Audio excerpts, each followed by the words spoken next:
sartu réew constitution ngay faral di waxtaan ak ñun bu ci xew-xew yu ni mel amee lu ci mel ni ëllëg la ñuy séntu ci assemblée nationale député yi war a càmbar projet ba fa Macky Sall yu yóbbante yéen ñu soppi constitution bi dindi poste premier ministre ci xam-xamu droit li Macky Sall bëgg a defloo député yi lu mu. waaw maa ngi lay gërëm di kontaan trop di ñëwaat fii ci kër gi pour indi ay leeral pour que sénégalais yi mën a déglu ñu mën ci njëriñu pour njëriñu réew mi waaw li njiitu réew mi na mu def mooy révision constitutionnelle lañ ko tuddee maanaam constitution bi ci boppam niñ ko tëggee dafa ne mën nañ koo soppi buñ koy soppi nag mën naa jóge ci assemblée nationale que mën na jóge ci président de la république que bu jógee ci assemblée nationale député yi ñoo koy def muy proposition de loi. waaye loolu day xaw a jafe trop moo tax doo gis député yi bëgg a soppi constitution parce que buñ ko bëggee soppi il faut ñu am fu ñu jaar fu xaw a compliqué bu dee président de la république nag mën na ko def bu ko defee bu fekkee am na majorité mën a dem assemblée nationale yam foofu wala mu yóbbu ko référendum donc moo tax ba nga xam ni constitution bi dañuy président de la république ak député yi yéen constitution Sénégal mën ngeen a laal lépp ba mu des lii di forme républicaine maanaam Sénégal mënatu la doon royaume lii di mode d'élection maanaam moo di nu fàllu nu président de la république lii di durée du mandat maanaam juróomi at ku fi nekk ak nombre de renouvellement maanaam ku fi nekk benn lañ lay dooleel loolu daal kenn mënu koo laal. waaye li mu sàkku lew na. waaw lew na mën na koo laal parce que constitution bi terewul mu bañ koo laal. liñ ciy wax nag ne boo xoolee ni ñu muulee projet bi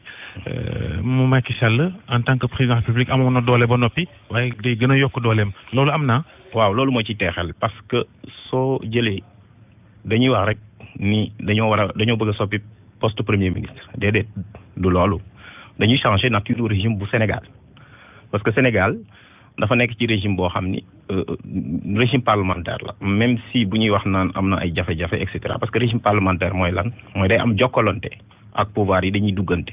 boo amee nag ku ci ne ñu jox la sañ-sañ maanaam assemblée nationale mën na daaneel gouvernement assemblée nationale moom président mën na ko tas.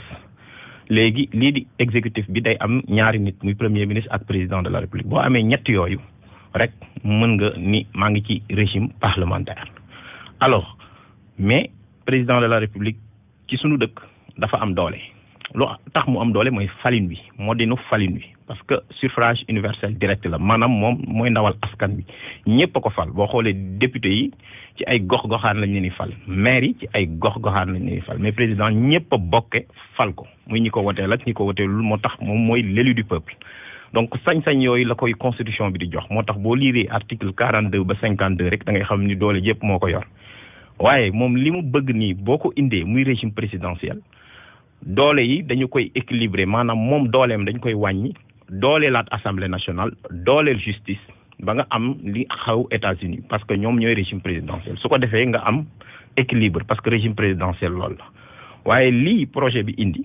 boo ko xoolee du sax déséquilibre mais régime de confusion des pouvoirs lay indi maanaam sañ-sañ yépp président moo ko ŋànk moo ko téye mooy buum di buum mi loolu la ñuy tuddee un président omnipotent day mën a nekk fépp di mën a def lépp bëgg a def lépp yeneen pouvoir yi soo xoolee dañu leen même mel ni lu leen suul parce que seeni sañ-sañ lu ci mel ni assemblée nationale sañ-sañam yu bëri dañ ko dindil te amul sañ-sañ yu bees gouvernement amatul daanaka parce que président moo leen di nommé amatuñu benn responsabilité ci kanamu assemblée nationale te entre temps justice kenn dooleelu ko ba nga xam ni tey jii daal projet bi boo xoolee ñoom dañuy indi régime présidentiel mais régime de confusion des pouvoirs lay gën a ndróol. Georges Déthié Diop. est-ce que jàpp nga ni itam ni ñeneen ña assemblée nationale xëy na am na li nga xamante ne dana ko dese ba léegi maanaam contrôler exécutif bi jaarale ko itam yenn saa yi ci ay questions d'actualité ak ay yeneen yu ni mel yi nga xamante ne ba léegi dana mën di am. waaw mais xam nga contrôle day am. wala loolu peut-être. contrôle façade rek la. contrôle day am conséquence. fi ñu tellu nii laalaguñ constitution bi contrôle bi mooy lenn tey assemblée nationale mën naa bañ a d'accord ci li gouvernement di def mu woo ko contrôler ko gis ni am na loo xamante ni gouvernement sooxe na mu daaneel ko tey jii bu ko woowee même lu ci sooxe lu ministre mën a def parce que tey responsabilité collégiale amatul benn ministre mënoon naa def dara ñu woo premier ministre ni ko yow kat sa gouvernement kenn def na ci dara yow yaa deful li nga war a def premier ministre su joxewul explication yi mu war a def assemblée nationale daaneel gouvernement bépp mais tey jii ministres yi ñoom responsabilité bi ñu am ci kanamu président la rek loo mën a def doon ministre même su la assemblée woowee mënul ci yow dara président moo la fi mën a jëlee assemblée nationale parce que amatul possibilité daaneel gouvernement amul possibilité daaneel ministre donc loolu moom moo indi parce que contrôle aussi day am conséquence contrôle day am résultat maanaam soo mënee contrôler parce que bu ñu fàtte ni assemblée nationale dafa am ñetti sañ-sañ te ñetti sañ-sañ yooyu dañu koy sax fàtte bu njëkk bi mooy investiture maanaam premier ministre dafa am gëdd ci kanamu président de la république am gëdd ci kanamu assemblée nationale li tax mu am gëdd ci kanamu assemblée nationale muy premier ministre day def toujours déclaration de politique générale nit ñi di ko gis nii defeen dafa kii waaye loolu mooy premier sañ-sañu assemblée nationale loolu mooy l'investiture su ko assemblée investirul de sa confiance premier ministre mënul la doxal parce que assemblée da ko naan wóolooguma la ci li nga bëgg a doxal nii li nga ma wan nii loolu amatul donc boo xoolee tey jii nii assemblée nationale mënatul loolu yëpp assemblée nationale su woowalee sax ministre ñëw ministre bi même bu fekkee ni sax li ñu koy laaj nii mënu ci indi ay tontu wala ministre bi nii li ñu ko jox mënu ko doxal assemblée mënul ci moom dara parce que président de la texte bi dañuy les ministres sont responsables devant le président. est-ce que yeesal gi bu sottee day tekki ni assemblée nationale amatul njëriñ. non assemblée nationale am na njëriñ ba tey parce que constitution bi moom la jagleel mooy voté loi yi donc assemblée bu fi nekkul kenn mënul voté loi yi donc am na njëriñ ba tey waaye ay dooleem dañ ko wàññi te soo xoolee ci démocratie bees yi assemblée dañ koy dooleel te loolu mooy paradoxe bi parce que texte bi boo xoolee référendum 2016 lay indi te référendum 2016 dafa indoon lu bees ñëpp tàccu ci parce que bi ma ko gisee man par exemple dañoo dooleel suñu assemblée nationale ni ko yow kat da nga daan am ñetti sañ-sañ investiture contrôle ak sanction waaye comme contrôle bi ñett la woon ci démocratie yu mag yi mais ñun Sénégal ñaari contrôle rek la ñu amoon mooy le contrôle information moom la Georges doon wax léegi mooy maanaam question écrite ak question orale yi ak question d'actualité mooy le contrôle sanction mooy bi may wax c'est-à-dire ñu renverser gouvernement ak bi ci topp nag mooy bu bees bi président indi woon ci référendum bi muy contrôle évaluation donc évaluation politique publique yooyu da doon mën a permettre à ce que assemblée nationale di évaluer te contrôle évaluation boobu day am conséquence muy contrôle résultat léegi nag assemblée nationale même su defee loolu du mën a am yenn conséquences yi pour mën a jël sanction parce que sanction yi ci président rek. est-ce que dëgg-dëgg ci bu ñu xoolee histoire du Sénégal ci assemblée nationale bi ñu koy sampeek léegi est-ce que dëgg-dëgg quel que soit xeetu régime bu fi am ak xeetu melokaan bu assemblée am mës naa am njëriñ ci contrôler gouvernement bi wàññi loxo gouvernement bi ne ko lii nga def d'accord ma ci ak ñoom seen ndax li ci faral di am ci réew mi mooy ku nekk président de la république yaay ëpp député ci assemblée nationale est-ce que assemblée nationale Sénégal mës naa weñ loxoy gouvernement Sénégal est-ce que am na njëriñ foofa. waaw même bu ñu interpréter li xewoon 62 assemblée nationale moo daaneel gouvernement bi ak lépp lu mën a xew boo demee France tey ba 62 ba tey ñoom it benn yoon la fa assemblée nationale mës a daaneel gouvernement kon loolu du Sénégal rek tey dañu nekk dans un monde boo xamante ni bi ñu génnee guerre mondiale pouvoir exécutif lañ ko jox doole parce que assemblée nationale yi ñoo indi woon guerre mondiale bi parce que boo xoolee ñoom foofu la légitimité doon jugee donc boo xoolee assemblée nationale bu Sénégal man mënuma bañ même boo xoolee législature bi keroog rek d'ailleurs le député Abdou Mbow sax moom mu ngi koy rappeler ñoom indil nañ leen texte yoo xamante ni dañ ko delloowaat gouvernement bi ni ko texte bii kat nga ñu bëgg a jox ñun d'accorduñ ci ngeen ko xoolaat et cetera parce que député yi ñoom am nañu ay sañ-sañ waaye ñoom ñoo ko dul bëgg a exercer loolu nag li ko indi mooy le phénomène majoritaire parce que président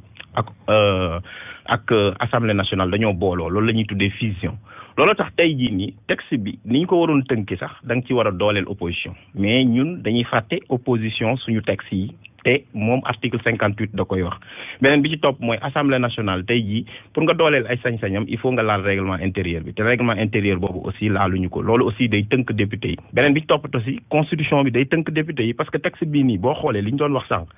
lépp li nga xam ne mooy tënk député ba du mën a def li mu bëgg a def même amendement pour mu def ko day difficile dañ koo bàyyi alors que président de la république bépp sañ-sañ bu mu amoon da koo conserver à part droit de dissolution te sax droit de dissolution damay fàtte ni mën na koo def ba tey soo demee ci article 52 porox ndoll la président mën na fa jaare dissoudre assemblée nationale te dañ koy dindi. à supposer tey ñu adopté ëllëg li nga xamante ne moo di projet de loi bi ñu dem ba 2022 am élection législative am ban njëriñ lay am ak pouvoir yi nga xamante yëpp jëlee nañ ko ci assemblée nationale. loolu moo tax ma ni la réforme c'est une réforme bu keneen gagné woon par exemple. moo tax ma ni réforme bi dafa xaw a c'est une réforme dangereuse pourquoi parce que mën nañoo tiitloo pourquoi parce que suñu système ni ñu ko defee dama ne président de la république sànq dama ko rappelé moom dafa am doole te dafa am gëdd ci kanam askan bi kenn mënu koo daaneel léegi yow boo amatul premier ministre il faut mu am ku responsable te tey élection yi ni muy doxee Sénégal dañoo delloo ginnaaw élection présidentielle loolu la ñu tuddee secondarisation donc élection législative da daan ñëw après élection présidentielle aussitôt 3 mois mais tey jii ñaari at la te ñaari at yooyu président mën na fi def politique boo xam ne nit ñi dañ ciy tàccu comme mën na ci def politique boo xamante nit ñi ci d'accordul dinañu mën a bari su boobaa bu ñu demee élection législative su ko opposition bi gagné opposition ba ay dem assemblée nationale moom la Babacar doon wax bu boobaa noonu sax ci ngay gën a gis sañ-sañu assemblée nationale te président pour mu mën a doxal il faut mu jaar ko assemblée nationale te su opposition bi taxawee boobu ni ko ñun kat politique bi nga bëgg a indi d'accorduñ ci loolu mën na indi sax ba démission président de la république moo tax sooy dindi poste premier ministre day doy waar parce que premier ministre moom relais la moom barrière la dafay dimbali président ba kenn du ko jote day dimbali président ba kenn du ko mën a daane mais soo fi dindee loolu mën na. mais justement fii loi bi toll jamono ji xam nga njiitu réew mi amul sañ-sañu teg tànkam assemblée nationale député yi mënuñ koo woolu est-ce que coppite gi ginnaaw premier ministre ma daan wuyu ji assemblée nationale amatul est-ce que day tekki ni président day dem soldaalam bu ko assemblée nationale soxla mu dem wuyu ji moom it wala loolu ba tey mënut a nekk. constitution da ko tere. constitution nee na ko constitution bi nee na président de la république tànkam mënut a dugg biir assemblée nationale ministres yi rek ñoo mën a dem te ministres yi bu ñu fa demee question écrite lañ leen di posé wala question orale wala question d'actualité c'est suñu paree assemblée nationale amul benn pouvoir de sanction ci président la ñuy dellu président moom mooy xool donc moo tax ma ni sañ-sañu assemblée nationale moom la ñu daaneel sañ-sañu assemblée nationale moom la ñu wàcce président de la république tey jii moom dafa jëlaat sañ-sañu premier ministre yëpp moo xool moo tax texte bi soo xoolee fépp fu ñu defoon premier ministre président de la république lañ ko remplacé donc ba nga xamante ne moom tey jii day doon un hyper président maanaam koo xamante ni pouvoir yëpp mooy nekk ci ay mbaggam waaye nag loolu boo ko xoolee man damay wax toujours lan moo tax ñu jële fi woon poste premier ministre ak lan moo tax ñu war ko ñu indi ko fi woon 70 président Senghor dafa def un réquisitoire très sévère contre le régime présidentiel te moom moo ko indi woon de mu ni man de dama jàppoon ni su ma ko dindee mbiri dina gën a gaaw dina gën a bar du ñu am crise institutionnelle waaye man dem naa ba nga xam ni sax fonctionnaire yi sax bu ñu leen joxee benn dossier sax dañ naan dem leen ci président man sama yoon nekku ci parce que président mooy def lépp beneen bi ci topp nag mooy tey soo defee lii président de la république tey waratu la am jot pour def lépp te premier ministre dafa am solo parce que moom day coordonner action gouvernement bi premier ministre tey daf fiy toog bu président demee bitim réew am yu mu doxal pour réew mi pour njëriñu réew mi su fi nekkul nag loolu lépp président moom moo ko war a donc def beneen bi ci topp mooy dañoo nekk ci système yoo xam ni engorgement warul am c'est-à-dire déconcentration des pouvoirs bu amee rek loolu du indi efficacité te ñoom ci texte bi dañ ni efficacité la ñu bëgg te efficacité li koy indi mooy déconcentration décentralisation. justement côté boobu ñoom nee nañ mbir mi gën a gaaw rapidité ci exécution yenn yeeg est-ce que mënoon nañ ko jaarale ci feneen fudul dindi fi poste premier ministre ak lépp li nga xamante ne jur na ko ci coppite yi am ci constitution bi. looloo waroon sax li ñu waroon a def mooy dooleel premier ministre. parce que premier ministre mooy chefu administration bi moo tax ma ni su xoolee premier ministre dañuy wàcc ni amul solo mais moom sax dafa am solo ba nga xam ni premier ministre dafa am gëdd ci kanamu président premier ministre dafa am gëdd ci kanamu assemblée premier ministre dafa am gëdd ci kanamu administration parce que moom mooy chefu administration kon président de la république ci kanamu administration la waroon a agir lu tax parce que moom efficacité bi mu bëgg administration moo koy doxal xam nga administration day institution bu stable président bu ñëw fi nga koy fekk kuy dem fi nga koy bàyyi kon administration boobu moom la ñu war a dooleel dama lay jox exemple rek ñun suñu administration day am ay principes yoo xamante ni France lañ ko jëlee bu daté de 100 ans wala 80 ans ma jox la exemple dañ la naan le silence gardé par l'administration au bout de 4 mois vos décisions implicites de rejet soo amee loo bëgg ci administration nga bind leen ñoom su leen neexee ñu bañ la tontu ñeenti weer suñ la tontul ba ñeenti weer mooy yow li nga laaj ñoom loolu mënoo cee am donc li nga bëgg maanaam président tey amoon na yoon bu mu mën a jaar mooy dooleel administration réformer administration sénégalaise ba pare yokk ay sañ-sañ premier ministre. léegi li nga xam ni moom mooy jàngat gees ci mën a am mooy li yëpp politique moo laxasu ca gannaaw dindim poste premier ministre ngir moytu du coow ci wàllu ndonoog ñoom seen dañ koy bañ ñoom ñu ngi nekk ci nguur gi boo leen ko waxee ñu bañ ko waaye mën ne su ko dindi xëy na ci xelu ñu bëri ci Sénégal yu bëri. déedéet même mënoo ko dindi ci xelu jàngalekat sax le professeur El Hadj Mbodj nga xam ni suñu doyen la suñu maître sax moom thèse am sax ci loolu la ko bind le doyen constitutionnel kon loolu même en science constitutionnelle en droit constitutionnel dañ cee jàngat bind moo tax Sénégal lépp bind nañ ko fii mu wax ci nan la ñuy donc remplacer président dauphinat bi nan lañ koy préparer parce que loolu mënu cee génn parce que suñu constitution ñun ñoo ko ci def ñoo ni président ñaari mandat rek la mën a am te président pour la première fois président de la république tey jii mënatu la bokkati ci benn élection yi di ñëw mënatu la bokk élection locale mënatu la bokk élection législative mënatu la bokk élection présidentielle bii di ñëw waaye moom am na partem te moom chef de parti la toujours donc forcément loolu day am mais beneen bi ci topp mooy toujours da ngay gis ni suñu système yi parti bi day laaleeg état bi maanaam lépp lu laal parti bi day laal état bi mais est-ce que tey jii nii problème mu parti bi war na ñëw ba laal problème état bi loolu il faut ñu am institution yu xam ne am doole beneen bi ci topp nag loolu dalay war ni opposition sénégalaise moom dafa nekk en crise lu tax ñu loo xam ne opposition sénégalaise dafa nekk en crise parce que lii problème de succession boobu nga wax dafa am solo xam nga poste premier ministre opposition mënoon na cee jote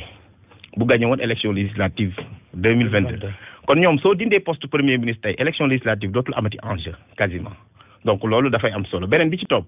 dañuy wax ni assemblée nationale amul gëdd mais assemblée nationale am na gëdd parce que tey premier ministre Mahammed Boun Abdallah Dionne nommé nañ ko certes mais demagul taxaw ci kanamu député yi ba ñu investir ko de leur confiance mooy li ma la doon wax su boobaa noonu tey jii nii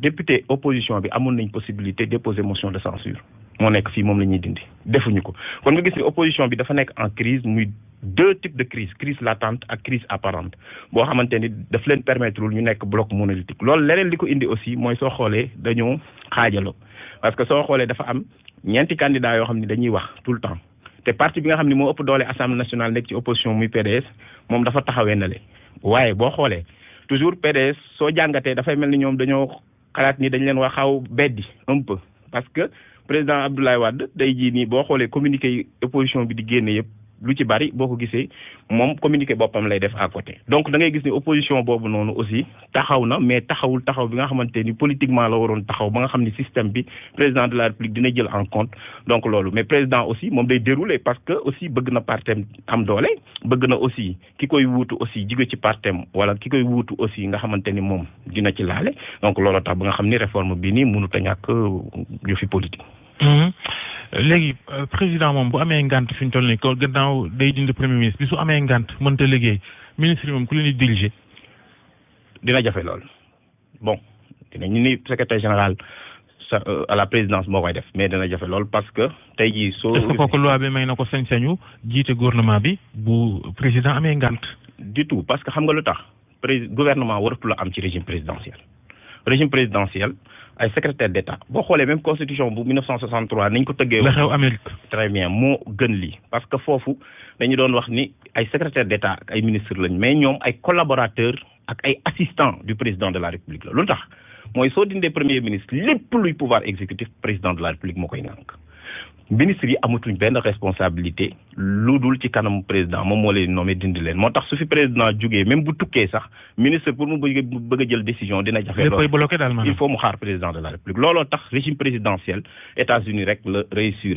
ñi nga xam ne dañ ko bëgg indi wala ñu bëggoon ko indi la plupart du temps day am déformation te day dem ci vers un régime autoritaire la plupart parce que président bi day dem ba lu ko neex da koy mën a def lu mu bëgg a def da koy mën a def surtout suñu dëkk yi parfois nga xam ne assemblée bi du am doole te boo demee fu mel ni États-Unis congrès bi dafa am doole boo xoolee constitution États-Unis nga xool congrès bi mooy assemblée bi da nga naan doole ji fa la ne nga xool président nga ni doole ji fa la ne nga xool justice nga ni doole ji fa la ne tey jii nii ñun Sénégal boo xoolee doole ji fenn rek la féete muy ci président te lii da koy gën a dooleel gën koo renforcer day nasaxal yeneen pouvoir yi. mais est-ce que au final comme wax nga ko sànq sax ci élection législative yi nga xamante ne ñoom la ñu dëgmal ci atub 2022 est-ce que li tax a jóg ci benn anam réforme bi du itam moom mi nga xamante ne du doon candidat en 2024 buñ tam ko ci constitution bi ak itam ni nga ko waxee du pour au cas où partem wala ñi mu àndal gagné élection législative moom itam bu fi jógee ñoom daal ñu am contrôle ci institution parlementaire ba léegi. waaw xam nga loolu mun na doon seen bëgg-bëgg mais loolu du démocratie parce que démocratie ak état de droit la ñu ne dafa mel ni Donald Trump tey rek mu xalaatoon. ci wàllu calcul je veux dire. mais calcul politique warut a tey jii nii dem ba nasaxal démocratie ak état de droit. est-ce que li Macky Sall bëgg a defloo député yi ëllëg day delloo démocratie Sénégal gannaaw. mënu ma wax ne delloo démocratie Sénégal gannaaw parce que constitution bi may na ko sañ-sañ waaye en tout cas day na saxal institution yi nga xamante ni donc ñoo war a jàkkaarloog président de la république di jokkalanteeg moom. jërëjëf Ngouda Mboup ci waxtaan wi jërëjëf Georges Déthié Diop mu nekkoon sunu gan kon xam-xam màcc ci wàllu constitution jaa ngeen jëf mbokk yéen ñu topp ci 6 heures du matin léegi ci RFM ak TFM ci RFM matin yandoog jàmm.